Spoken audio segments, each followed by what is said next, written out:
हाय साथियों, स्वागत है आप लोगों का हमारे यूट्यूब चैनल झारखंड एकेडमी में। चलिए, जिस तरह से हम चैप्टर 1 का पूरा एमसीक्यू 40 प्रश्नों का कंप्लीट कराए हैं एक प्रैक्टिस सेट, उसी तरह से आज हम दूसरे चैप्टर का अम्ल, क्षार और लवण, जो जेसीईआरटी और एनसीईआरटी के दूसरे चैप्टर में है क्लास 10th के साइंस में, तो उसको आज हम पूरा कंप्लीट करने वाले हैं। दूसरे चैप्टर का भी हम 40 एमसीक्यू प्रश्न लेकर के आए हैं और एग्जाम पॉइंट ऑफ व्यू से सभी इंपॉर्टेंट प्रश्न है। ठीक है, तो शुरू करते हैं आज का क्विज। ठीक है, और देखिए पहला प्रश्न इसमें है, लिटमस विलियन जो बैंगनी रंग का रंजक होता है निम्नलिखित में से किस पौधे से प्राप्त होता है। आप लोग सूचक में पढ़े होंगे लिटमस विलियन जो है, तो उसमें बैंगनी रंग का जो रंजक होता है, ठीक है, जो कि पौधे से प्राप्त होता है, प्राकृतिक स्रोत से। ठीक है, तो कौन से पौधे से प्राप्त होता है, यहाँ पे 4 ऑप्शन दिया हुआ है, देख सकते हैं। ठीक है, एक है जिम्नोस्पर्म, बी में लीचेन जिसको लाइकेन भी कहा जाता है, सी में पेटूनिया और डी में गेंदा फूल। ठीक है, तो किससे प्राप्त होता है। तो आप लोग को बोले थे कि पिछला बार जो हम उत्तर पे क्लिक करते थे तो 5 सेकंड का टाइमर नहीं चल रहा था, इस बार चलेगा। ठीक है, तो जो 5 सेकंड का टाइमर चलेगा, इस टाइम में जो है आप पेन पेपर लेकर के और प्रैक्टिस कर सकते हैं। प्रैक्टिस करने के बाद कमेंट बॉक्स में कमेंट कर सकते हैं आपका कितना प्रश्न का उत्तर सही हुआ, ठीक है, या कितना नंबर आया। और अगर आप पेन पेपर लेकर के नहीं बैठे हैं तो डायरेक्ट यहीं कमेंट बॉक्स पे लिख सकते हैं। ठीक है, जब 5 सेकंड का टाइम मिलेगा उस समय लिख दीजिए कौन सा आंसर है, और उसके बाद यहाँ पे जब चलेगा तो पता चल जाएगा कि आपका आंसर सही हुआ या गलत हुआ। ठीक है, तो देखिए पहला प्रश्न का जो उत्तर है यहाँ पे देख लेते हैं। 5 सेकंड का टाइमर चल रहा है और पहला प्रश्न का उत्तर है लीचेन। ठीक है, यानी कि लाइकेन से प्राप्त होता है। नेक्स्ट प्रश्न चलिए देखते हैं। अगला प्रश्न है, अम्ल का स्वाद कैसा होता है। ये भी प्रश्न बहुत बार पूछा जा चुका है और आप लोग चैप्टर में अगर पढ़े होंगे अम्ल, क्षार और लवण, तो आप लोग को पता होगा। ए में मीठा, बी में नमकीन, सी में खट्टा और डी में कड़वा। कैसा होता है, आप लोग आंसर टिक लगाइए। ठीक है, और अम्ल का जो स्वाद होता है वो खट्टा होता है। कैसा होता है, खट्टा। नेक्स्ट प्रश्न की ओर चलते हैं। देखिए, क्षार का स्वाद कैसा होता है तथा स्पर्श करने पर यह कैसा महसूस होता है। ठीक है, ए में खट्टा तथा चिकना, बी में कड़वा तथा साबुन जैसा, सी में मीठा तथा खुरदरा, डी में है नमकीन तथा चिपचिपा। तो इसका सही आंसर क्या हो जाएगा, देखिए यहाँ पे इसका जो सही आंसर है आप लोग टिक लगाइए। ठीक है, इसका सही आंसर हो जाएगा कड़वा तथा साबुन जैसा। ठीक है, चिपचिपा साबुन जैसा लगता है और कड़वा होता है। नेक्स्ट प्रश्न की ओर चलते हैं। देखिए, अम्लीय विलयन नीले लिटमस पत्र को किस रंग में परिवर्तित कर देता है। ये भी बहुत ही इंपॉर्टेंट क्वेश्चन है, लगातार एग्जाम में जो है पूछा जाता है। तो अम्लीय विलयन नीले लिटमस पत्र को कैसा कर देता है। ए में लाल, बी में हरा, सी में पीला और डी में काला। तो सही आंसर क्या हो जाएगा, देखिए 5 सेकंड का आप लोग को फिर से टाइम मिला है और इसका सही आंसर हो जाएगा लाल कर देता है। ठीक है, अम्लीय विलयन नीले लिटमस पत्र को लाल कर देता है। नेक्स्ट प्रश्न देखिए। ठीक है, क्षारीय विलयन लाल लिटमस पत्र को किस रंग में बदल देता है। ए में गुलाबी, बी में नीला, सी में बैगनी और डी में है सफेद। देखिए यहाँ पे नीला और लाल दो ही में परिवर्तित होता है। ठीक है, तो बाकी ऑप्शन तो ऐसे ही नहीं पता चल रहा है, बाकी ऑप्शन तो एलिमिनेशन मेथड से ऐसे ही बाहर हो गया। तो जब इसमें पहले से ही लाल है, ठीक है, तो देखिए क्षारीय विलयन जो है लाल लिटमस पत्र को नीला करता है, लेकिन नीले लिटमस पत्र पर इसका कोई प्रभाव नहीं होता है। अम्लीय विलयन जो है नीले लिटमस पत्र को लाल करता है, लेकिन लाल लिटमस पत्र पर उसका कोई प्रभाव नहीं होता है। ठीक है, नेक्स्ट प्रश्न की ओर चलते हैं। देखिए, नेक्स्ट प्रश्न है, अम्ल जब सक्रिय धातु से अभिक्रिया करता है तो सामान्यतः कौन सी गैस उत्सर्जित होती है। ए में ऑक्सीजन, बी में नाइट्रोजन, सी में हाइड्रोजन और डी में क्लोरीन। ठीक है, तो यहाँ पे पूछ रहा है सक्रिय धातु के साथ अभिक्रिया करती है तो कौन सा गैस उत्पन्न होता है। तो इसका सही आंसर क्या हो जाएगा, देखिए चारों ऑप्शन है, आप लोग टिक लगाइए और इसका सही आंसर हो जाएगा हाइड्रोजन गैस उत्पन्न करती है। नेक्स्ट प्रश्न की ओर चलते हैं। देखिए, अगला प्रश्न है, उत्सर्जित हाइड्रोजन गैस की उपस्थिति की जांच किस प्रकार से की जाती है। जो गैस उत्सर्जित होता है इस रिएक्शन में, जो पहले हम बताएं पिछला क्वेश्चन में, तो उसमें जो भी हाइड्रोजन गैस है उसका उपस्थिति पता करने के लिए हम लोग क्या करते हैं। तो आप लोग जब चैप्टर पढ़े होंगे तो आप लोग को पता होगा भली बात है। ठीक है, ए में है पानी छिड़क कर, बी में जलती हुई तीली से पॉप की ध्वनि उत्पन्न कराकर, सी में चूने के पानी को दूधिया करके और डी में गंध सूंघ कर। ठीक है, तो इसका सही आंसर क्या हो जाएगा, हाइड्रोजन गैस की उपस्थिति के लिए हम लोग जलती हुई तीली ले जाते हैं और पॉप का साउंड करता है, मतलब हाइड्रोजन गैस उत्पन्न हो रहा है। ठीक है, अति ज्वलनशील हाइड्रोजन गैस होता है। ठीक है, एक साथ सारा जल जाता है तो इसीलिए पॉप का ध्वनि थोड़ा सा उत्पन्न होता है। नेक्स्ट प्रश्न देखिए, धातु कार्बोनेट या धातु हाइड्रोजन कार्बोनेट का हाइड्रोजन कार्बोनेट पर अम्ल की क्रिया से कौन सी गैस बनती है। ठीक है, ए में कार्बन डाइऑक्साइड, बी में अमोनिया, सी में ऑक्सीजन और डी में सल्फर डाइऑक्साइड। तो सही आंसर क्या हो जाएगा? देखिए धातु जो है या हाइड्रोजन कार्बोनेट, धातु कार्बोनेट या हाइड्रोजन कार्बोनेट के साथ जब अम्ल की अभिक्रिया होती है तो इसमें कार्बन डाइऑक्साइड गैस हमेशा उत्पन्न होता है। ठीक है, नेक्स्ट प्रश्न देखते हैं। चूने के पानी में CO2 गैस प्रवाहित करने पर वह दूधिया किस अवक्षेप के बनने के कारण होता है? ठीक है, तो ए में CaCl2, ठीक है, कैल्शियम क्लोराइड, बी में CaCO3, डी में CaOH2 और डी में CaSO4। ठीक है, तो इसका सही आंसर क्या हो जाएगा? देखिए इसका जो सही आंसर हो जाएगा वो 4 ऑप्शन आप लोग को दिया गया है, 5 सेकंड का टाइमर चल रहा है। इसका हो जाएगा CaCO3 कैल्शियम कार्बोनेट। ठीक है, नेक्स्ट प्रश्न देखिए।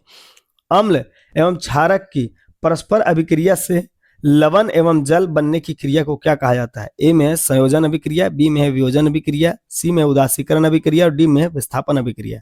तो इसका सही आंसर क्या हो जाएगा?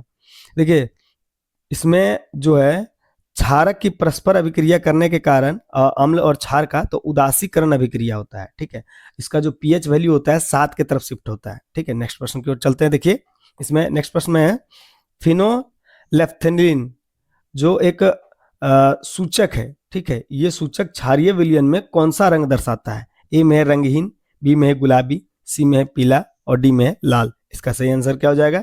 देखिए इसका सही आंसर जो है वो गुलाबी हो जाता है। ठीक है, फिनोलेफ्थेलिन जो है ये एक सूचक है और इसमें जब क्षारीय विलयन में इसको डाला जाता है तो इसका रंग कैसा हो जाता है? गुलाबी। नेक्स्ट प्रश्न देखिए। मेथिल ऑरेंज सूचक अम्लीय विलयन में कौन सा रंग देता है? तो ए में पीला, बी में नीला, सी में लाल और डी में हरा। ठीक है, ये भी एक सूचक है, आप लोग सूचक पढ़े होंगे तो उसमें ये सब पढ़े होंगे। तो इसमें क्या हो जाता है? लाल। ठीक है, नेक्स्ट प्रश्न देखिए। यहाँ पे शुद्ध जल का उदासीन विलयन का पीएच मान क्या होता है? शुद्ध जल जो है उसका उदासीन विलयन का पीएच मान क्या होता है? ए में 0, बी में 7, सी में 14 और डी में 5.6। देखिए अगर आप लोग पीएच वैल्यू या पीएच स्केल पढ़े होंगे तो उसमें 0 से 14 तक वैल्यू होता है जो आप लोग पढ़ चुके होंगे। ठीक है, तो उदासीन 7 होता है, 7 से कम और 0 से अधिक जो है वो अम्लीय होता है और 7 से अधिक और 14 तक क्या होता है? क्षारीय होता है। नेक्स्ट प्रश्न में चलिए देखते हैं। अम्लीय विलयन का पीएच मान कितना होता है? देखिए अभी हम आप लोग को बता दिए, तो ए में 7 से कम, बी में 7 के बराबर, सी में 7 से अधिक और डी में है 14 से अधिक। तो सही आंसर क्या हो जाएगा? आप लोग टिक लगाइए, अभी अभी जस्ट बताएं हम इसका आंसर। ठीक है, तो इसका सही आंसर जो हो जाए 7 से कम। ठीक है, नेक्स्ट प्रश्न की ओर चलते हैं। देखिए अगला है क्षारीय विलयन का पीएच मान कितना होता है? ए में 7 से कम, बी में 7 के बराबर, सी में 7 से अधिक और डी में 0 के बराबर। इसका भी आंसर अभी हम बता चुके हैं। तो इसका सही आंसर क्या हो जाएगा? 7 से अधिक। क्षारीय विलयन 7 से अधिक और 14 तक होता है। ठीक है, नेक्स्ट प्रश्न की ओर चलते हैं। देखिए सिरका जिसको विनेगर भी कहा जाता है, ठीक है, इसमें जो है मुख्य रूप से कौन सा अम्ल उपस्थित होता है? ए में सिट्रिक एसिड, बी में एसिटिक एसिड, डी में ऑक्जेलिक एसिड और डी में मेथेनोइक एसिड। सही आंसर इसका क्या हो जाएगा? देखिए सिरका जिसको विनेगर कहा जाता है, जिसको चाउमीन में थोड़ा खट्टा करने के लिए या फास्ट फूड में उपयोग किया जाता है, इसमें एसिटिक एसिड होता है। ठीक है, नेक्स्ट प्रश्न की ओर चलते हैं। देखिए खट्टे दूध या दही में कौन सा अम्ल पाया जाता है? तो ए में टार्टरिक एसिड, बी में लैक्टिक एसिड, सी में सिट्रिक एसिड और डी में मैलिक एसिड। ठीक है, मौलिक एसिड, मैलिक एसिड जो होता है। तो देखिए दूध से रिलेटेड जब भी अम्ल की बात आए तो हमेशा आंसर क्या लगाना है? दूध, दही या दूध से बने किसी भी पदार्थ से अगर क्वेश्चन आए तो हमेशा लैक्टिक एसिड उसमें पाया जाता है। ठीक है, नेक्स्ट प्रश्न की ओर देखिए। इमली में कौन सा अम्ल प्राकृतिक रूप से पाया जाता है? ए में टार्टरिक अम्ल, बी में ऑक्जेलिक अम्ल, सी में एसिटिक अम्ल और डी में लैक्टिक अम्ल। तो इसका सही आंसर क्या हो जाएगा? देखिए इमली में जो है हमेशा टार्टरिक अम्ल पाया जाता है। ठीक है, कौन सा अम्ल? टार्टरिक। नेक्स्ट प्रश्न देखिए। टमाटर में प्राकृतिक रूप से कौन सा अम्ल उपस्थित होता है? ठीक है, एक में मेथेनोइक, बी में ऑक्जेलिक अम्ल, सी में सिट्रिक अम्ल और डी में टार्टरिक अम्ल। तो इसका सही आंसर क्या हो जाएगा? देखिए टमाटर की बात हो रही है यहाँ पे, तो इसमें कौन सा हो जाएगा? ऑक्जेलिक एसिड हो जाएगा। ठीक है, टमाटर में। देखिए ये भी प्रश्न बहुत सारा पूछा जाता है एग्जाम में। चींटी के डंक में नेतल, ठीक है, यानी नेटल कहा जाता है, के पौधे के रोम में कौन सा अम्ल या कौन सा जलन पैदा करने वाला पदार्थ होता है, ठीक है, यानी कि कौन सा अम्ल के कारण जलन होता है। चींटी के डंक और नेटल एक होता है पौधा, तो इन दोनों में कौन सा अम्ल होता है जिसके कारण जलन होता है, ठीक है। तो ए में एथेनोइक अम्ल, बी में मेथेनोइक या फॉर्मिक अम्ल, सी में सिट्रिक अम्ल और डी में ऑक्जेलिक अम्ल। तो इसका सही आंसर क्या हो जाएगा? देखिए चींटी के डंक वाला आप लोग पढ़े होंगे, ठीक है। नेटल अगर नहीं भी पढ़े हैं तो दोनों में एक ही होता है, तो आप लोग समझ सकते हैं। उसमें हमेशा फॉर्मिक एसिड पाया जाता है जिसका दूसरा नाम है मेथेनोइक एसिड, ठीक है। नेक्स्ट प्रश्न की ओर चलते हैं। देखिए नेक्स्ट प्रश्न है, मुंह का पीएच मान कितने से कम होने पर दांतों का क्षय यानी कि दंत क्षय जिसको कहा जाता है प्रारंभ हो जाता है, यानी दांतों का गलना, ठीक है। दांतों का क्षय होने लगता है जिसको हम लोग कहते हैं कीड़ा लगना। कीड़ा नहीं लगता है, ज्यादा अम्लीय हो जाने, लार का ज्यादा अम्लीय होने के कारण क्या होता है, दांतों का क्षय होने लगता है। तो ए में 5.5, बी में 6.5, सी में 7.5 और डी में 8.5। तो इसका सही आंसर क्या हो जाएगा? देखिए मुंह का जो पीएच मान है, जब भी 5.5 से कम होने लगता है तो दांतों का क्षय शुरू हो जाता है, ठीक है। दांतों में पीलापन भी होने लगता है। नेक्स्ट प्रश्न देखिए, वर्षा के जल का पीएच मान कितने से कम होने पर उसे अम्लीय वर्षा कहा जाता है, ठीक है। तो ए में 7.0, बी में 6.5, सी में 5.6 और डी में 4। तो इसका सही आंसर हो जाएगा 6.5, सॉरी 5.6, ठीक है। देखिए यहाँ पे मिलता जुलता है इसलिए थोड़ा सा मिस्टेक हो जाता है। 5.6 जो है, जिसके कारण क्या होता है, वर्षा का जल उससे अगर कम या उतना तक पहुंच जाए, ठीक है, उससे कम अगर होने लगे पीएच मान, तो इसको क्या कहा जाता है, अम्ल वर्षा, ठीक है। जिसके कारण आप लोग प्रश्न में देखे होंगे ताजमहल का कलर में पीलापन जो आता है अम्ल वर्षा के कारण, ठीक है। नेक्स्ट प्रश्न की ओर चलते हैं। देखिए हमारा शरीर किस पीएच पारस, ठीक है, परास जिसको कहता है यानी रेंज के बीच जो है संकीर्ण सीमा में सुचारू रूप से कार्य कर रहा है, ठीक है। यानी कि हमारे शरीर का जो पीएच मान कहाँ से कहाँ तक है, ठीक है, अलग अलग अंगों के अलग अलग चीजों के पीएच मान कहाँ से कहाँ तक है। तो ए में 2 से 3, बी में 5 से 6, सी में 7 से 7.8 और डी में 9 से 10.5। तो इसका सही आंसर क्या हो जाएगा? देखिए इसका सही आंसर जो है 7 से 7.8 तक हो जाएगा, ठीक है। नेक्स्ट चलते हैं, सोडियम क्लोराइड, ठीक है, NaCl के जलीय विलयन से विद्युत प्रवाहित करने पर NaOH बनने की प्रक्रिया को क्या कहा जाता है? ए में क्लोर क्षार प्रक्रम, बी में उदासीनीकरण प्रक्रम, सी में आसवन प्रक्रम और डी में विद्युत अपघटन प्रक्रम। तो इसका सही आंसर क्या हो जाएगा? देखिए आप लोग आंसर टिक लगाइए जल्दी जल्दी। इसका सही आंसर हो जाएगा क्लोर क्षार प्रक्रम, ठीक है। नेक्स्ट में क्लोर क्षार प्रक्रम के दौरान एनोड पर कौन सी गैस मुक्त होती है, ठीक है। तो इसका सही आंसर हाइड्रोजन, ऑक्सीजन, क्लोरीन और नाइट्रोजन। सही आंसर क्या हो जाएगा? देखिए क्लोरीन गैस मुक्त होती है, ठीक है। क्लोर क्षार प्रक्रम के दौरान जो एनोड होता है, ठीक है, उस पर कौन सा गैस उत्पन्न होता है? तो एनोड जो है उस पर जो है क्लोरीन गैस उत्पन्न होता है। नेक्स्ट प्रश्न देखिए, नेक्स्ट प्रश्न है, क्लोर क्षार प्रक्रम में कैथोड पर कौन सी गैस उत्पन्न होती है, ठीक है। देखिए दोनों पे अलग अलग है, याद रखिएगा। एनोड पे क्लोरीन, ठीक है, बी में हाइड्रोजन, क्लोरीन, ऑक्सीजन या कार्बन डाइऑक्साइड। तो इसका सही आंसर क्या हो जाएगा? इसमें कैथोड पे जो होता है हाइड्रोजन गैस, ठीक है।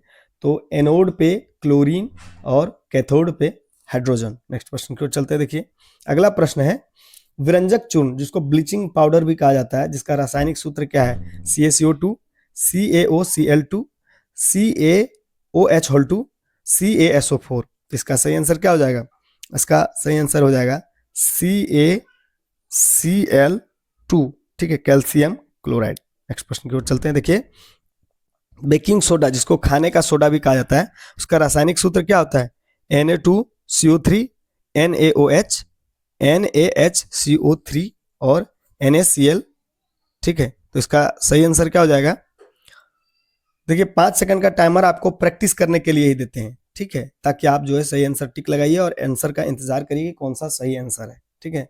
इसका सही आंसर हो जाएगा NaOH, NaHCO3, ठीक है। नेक्स्ट प्रश्न की ओर चलते देखिए, यहाँ पे धोवन सोडा जिसको वॉशिंग सोडा भी कहा जाता है, इसका सही रासायनिक सूत्र क्या है?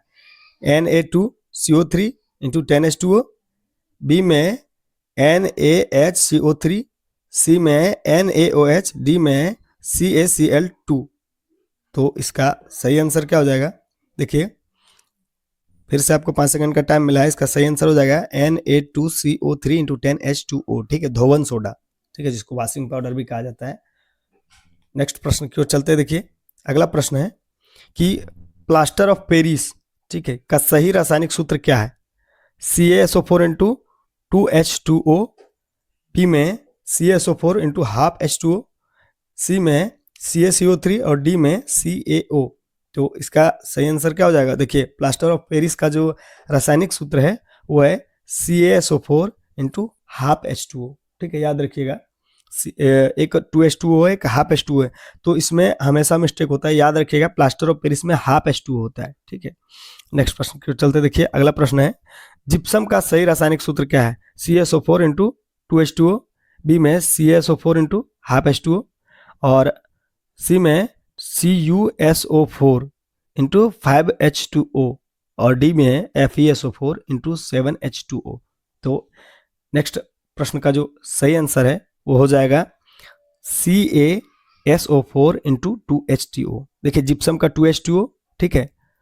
नेक्स्ट प्रश्न की ओर चलते। देखिए अगला प्रश्न, जिप्सम को किस ताप पर गर्म करने पर यह प्लास्टर ऑफ पेरिस बनता है? ठीक है, ए में 273 केल्विन, बी में 373 केल्विन यानी 100 डिग्री सेल्सियस, सी में 473 केल्विन और डी में 100 केल्विन। तो इसका सही आंसर क्या हो जाएगा? देखिए इसका जो सही आंसर हो जाएगा 373 केल्विन यानी कि 100 डिग्री सेल्सियस पर जब हम जिप्सम को खौलाते हैं, गर्म करते हैं, तो ये प्लास्टर ऑफ पेरिस में बदल जाता है। नेक्स्ट प्रश्न की ओर देखिए। अगला प्रश्न है जल की अस्थायी कठोरता को दूर करने के लिए किस यौगिक का उपयोग किया जाता है? ए में बेकिंग सोडा, बी में धोवन सोडा, ठीक है, सी में प्लास्टर ऑफ पेरिस और डी में साधारण नमक। तो इसका सही आंसर क्या हो जाएगा? देखिए इसका जो सही आंसर है वो हो जाएगा धोवन सोडा, ठीक है। धोवन सोडा के उपयोग से जल की जो कठोरता है वो दूर होती है, ठीक है। नेक्स्ट प्रश्न की ओर चलते हैं। देखिए अगला प्रश्न है टूटी हुई हड्डियों को सही जगह पर अस्थिर रखने के लिए डॉक्टर किस पदार्थ का उपयोग करता है? जो हड्डी टूट जाता है तो उस पर जो हम लोग पट्टी लगाते हैं, तो पट्टी के ऊपर किस पदार्थ का उपयोग किया जाता है? ठीक है, जिसको हम लोग कहते हैं प्लास्टर करना, ठीक है। तो ए में जिप्सम, बी में प्लास्टर ऑफ पेरिस, सी में विरंजक चूर्ण और डी में चूना पत्थर। तो इसका सही आंसर क्या हो जाएगा? देखिए इसका सही आंसर हो जाएगा प्लास्टर ऑफ पेरिस, ठीक है। किसका इस्तेमाल करते हैं? Plaster of Paris. इसमें पानी में जैसे हम डालते हैं तो ये कठोर होने लगता है, ठीक है। तो इसका सही आंसर हो जाएगा प्लास्टर ऑफ पेरिस। नेक्स्ट प्रश्न की ओर चलते हैं। देखिए बेकिंग पाउडर बनाने में बेकिंग सोडा के साथ किस मंद खाद्य अम्ल का उपयोग किया जाता है? ए में टार्टरिक अम्ल, बी में एसिटिक अम्ल, सी में नाइट्रिक अम्ल और डी में सल्फ्यूरिक अम्ल। सही आंसर क्या हो जाएगा इसका? देखिए बेकिंग पाउडर को बनाने के लिए बेकिंग सोडा के साथ जो है किस मंद खाद्य अम्ल का उपयोग किया जाता है? तो इसका सही आंसर हो जाएगा टार्टरिक अम्ल, ठीक है। नेक्स्ट प्रश्न में चलते हैं। अगला प्रश्न है अमाशय में अपच के दौरान अत्यधिक अम्ल को उदासीन करने के लिए किस औषधि का उपयोग किया जाता है? ए में एंटीबायोटिक, बी में एंटासिड, सी में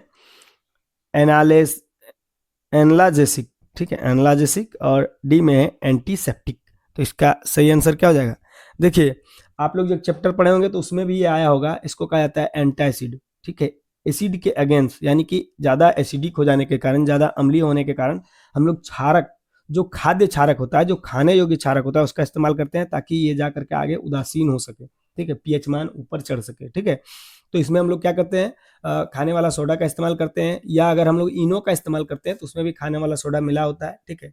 तो इस तरह से, या एंटासिड जो भी टैबलेट या जो भी दवा आता है उसमें क्या होता है? क्षारक का मात्रा ज़्यादा होता है, जिसके कारण क्या होता है? एसिड की मात्रा को कम करता है ये, ठीक है। नेक्स्ट प्रश्न की ओर चलते। देखिए अगला प्रश्न है कॉपर सल्फेट यानी कि नीला थोथ जिसको कहा जाता है के एक सूत्र इकाई में क्रिस्टल के जल के कितने अणु उपस्थित होते हैं? ठीक है, ए में 2, बी में 5, सी में 7 और डी में 10, ठीक है। तो कॉपर सल्फेट का जो इकाई है, ठीक है, एक इकाई में क्रिस्टल, जल के क्रिस्टल का कितना अणु उपस्थित होता है? सही आंसर हो जाएगा 5, ठीक है। नेक्स्ट प्रश्न की ओर चलते हैं। अगला प्रश्न है और आज के ये प्रैक्टिस सेट का 38 नंबर का प्रश्न है। 40 क्वेश्चन इसमें शामिल किया गया है, ठीक है। और अगला है जब जिंक धातु सोडियम हाइड्रोक्साइड से अभिक्रिया करती है तो कौन सा लवण बनता है? ठीक है, ए में सोडियम जिंकेट, बी में है जिंक क्लोराइड, सी में है सोडियम ऑक्साइड और डी में है जिंक हाइड्रोक्साइड। ठीक है, 5 सेकंड का आप लोग को टाइम मिला है। देखिए इसका सही आंसर हो जाएगा सोडियम जिंकेट। ठीक है, क्या बनता है? Sodium zincate. और आज देखिए नेक्स्ट प्रश्न जो है, अम्ल और दुर्बल क्षारक के उदासीकरण से बने लवण की प्रकृति कैसी होती है? क्षारीय, अम्लीय, उदासीन या उभयधर्मी? तो इसका सही आंसर क्या हो जाएगा? देखिए क्षार और अम्ल का पीएच मान जो होता है, दोनों का क्षार का जो है 7 से अधिक और अम्ल का 7 से कम होता है। ठीक है, तो इसमें क्या होता है? अम्लीय होता है।